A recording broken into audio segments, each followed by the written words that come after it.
Hello everyone, deer cooking হাউজে আপনাদের সবাইকে স্বাগত জানাই। আজ আমি আপনাদের সাথে শেয়ার করব ঝিঙে আলু দিয়ে চিংড়ি মাছ। এই গরমের সময় দুপুরবেলায় এই রেসিপি থাকলে এক থালা ভাত নিমেষেই শেষ হয়ে যাবে। তাহলে আসুন দেরি না করে রেসিপিটা ঝটপট শুরু করা যাক। এখানে আমি 500 গ্রাম ঝিঙে নিয়ে নিয়েছি। ঝিঙেগুলোর খোসা ছাড়িয়ে এভাবে ফালি ফালি করে কেটে নিতে হবে। আর লাগবে আলু। আলুগুলোকে ছোট ছোট টুকরো করে কেটে নিয়েছি। আর নিয়েছি চিংড়ি মাছ। এখানে আমি 200 গ্রাম চিংড়ি মাছকে খোসা ছাড়িয়ে খুব ভালোভাবে ধুয়ে পরিষ্কার করে নিয়েছি। গ্যাস জ্বালিয়ে কড়াই বসিয়ে দিলাম। কড়াইতে দিয়ে দিচ্ছি সরষের তেল।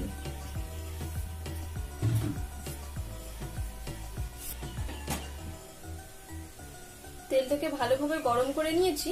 এখন কেটে ধুয়ে পরিষ্কার করে রাখা চিংড়ি মাছগুলোকে দিয়ে দিতে হবে। উপর থেকে ছড়িয়ে দিচ্ছি সামান্য লবণ, অল্প একটু হলুদ গুঁড়ো। লবণ আর হলুদটাকে চিংড়ি মাছের সাথে মিশিয়ে নিয়ে ভাজা করে নিতে হবে।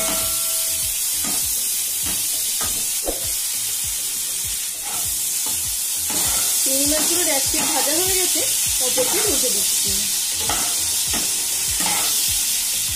তবে চিংড়ি মাছ কিন্তু খুব বেশি ভাজার প্রয়োজন হয় না, এভাবে হালকা করে ভেজে নিতে হবে। চিংড়ি মাছগুলোকে ভেজে নিয়েছি। এবার মাছগুলোকে একে একে একটা পাত্রে তুলে নেব।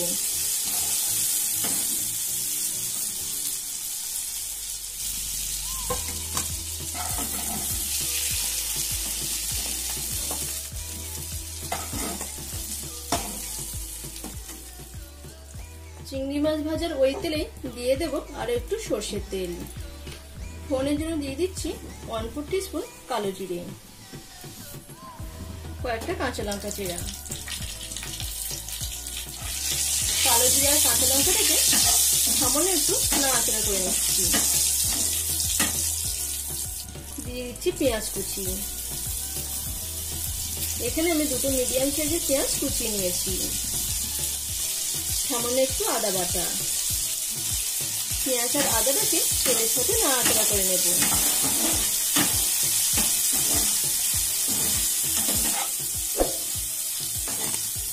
পেঁয়াজটাকে 2 মিনিট সময় ধরে গোল্ডেন ব্রাউন করে ভেজে নিতে হবে। এবার দিয়ে দেব কেটে রাখা ঝিঙে, আলু, একটা বড় সাইজের টমেটো এভাবে লম্বা লম্বা করে কেটে নিয়েছি। সবকিছুকে ফোড়নের সাথে নাড়াচাড়া করে এবার মিশিয়ে নেব।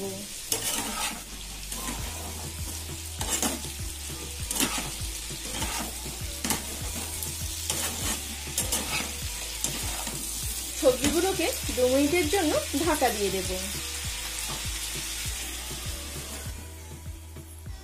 2 মিনিট পর ফিরে এলাম। নাড়াচাড়া করে নেব। দেখুন ঝিঙে থেকে অনেকটাই জল বেরিয়েছে। এবার একে একে মশলাগুলোকে অ্যাড করতে হবে। দিয়ে দিচ্ছি জিরে গুঁড়ো, ধনে গুঁড়ো, লঙ্কার গুঁড়ো, হলুদ গুঁড়ো, স্বাদ অনুযায়ী লবণ। সমস্ত মশলাগুলোকে ঝিঙে আলুর সাথে খুব ভালোভাবে মিশিয়ে নিতে হবে।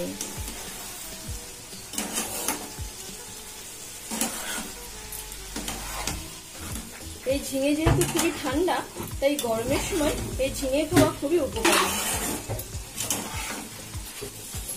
বেশ কিছুক্ষণ সময় ধরে ঝিঙে আর আলুটাকে সমস্ত মশলার সাথে কষিয়ে নিয়েছি। এবার দিয়ে দেব আগে থেকে ভেজে রাখা চিংড়ি মাছ। ভেজে রাখা চিংড়ি মাছগুলোকে দিয়ে দিচ্ছি। এবার চিংড়ি মাছটাকে দিয়েও 2 মিনিট সময় ধরে কষিয়ে নেব। তাহলে চিংড়ি মাছের ফ্লেভারটা সবকিছুর সাথে ভালোভাবে মিশে যাবে আর খেতেও খুব টেস্টি হবে। আবারও 2 মিনিটের জন্য ঢাকা দিয়ে দিচ্ছি।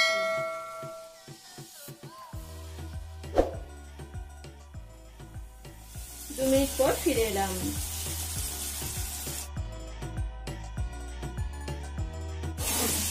এভাবে ঢাকা দিয়ে দিয়ে কষিয়ে যদি এই রান্নাটা করা হয় তাহলে এই রান্নার টেস্ট দ্বিগুণ হয়ে যায়।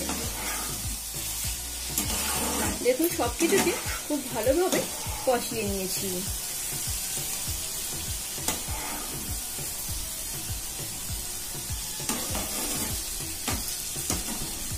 কষানো একদম কমপ্লিট। এবার দিয়ে দেব জল। এই রান্নাটা যেহেতু একটু মাখা মাখা হয় তাই জলের পরিমাণটা একটু কম করেই দিতে হবে।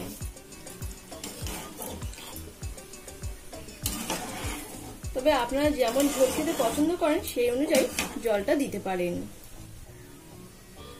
এখন আবারও 7 থেকে 8 মিনিটের জন্য ঢাকা দিয়ে দিলাম। 7 থেকে 8 মিনিট পর ফিরে এলাম। নাড়াচাড়া করে নিচ্ছি। দেখুন সবজিগুলো ভালো মতো সেদ্ধ হয়ে গেছে।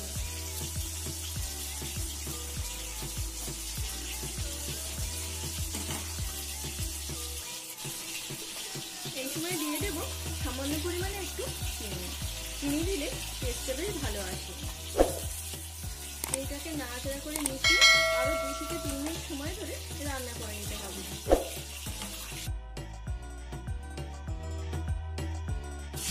2 মিনিট পর দেখুন রান্নাটা প্রায় রেডি হয়ে এসেছে। সবশেষে দিয়ে দেব 1/4 টিস্পুন গরম মশলা গুঁড়ো।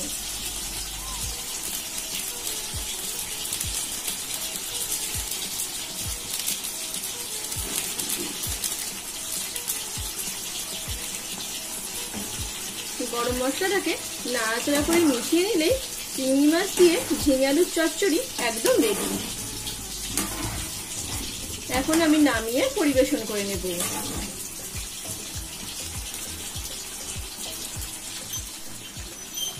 এই ঝিঙে আলু চিংড়ি মাছের তরকারিটা বাড়িতে এখনো যদি তৈরি করে না থাকেন তাহলে অবশ্যই একবার তৈরি করে ফেলুন। আশা করি বাড়ির বাচ্চা থেকে বড় সকলেই খুব পছন্দ করবে।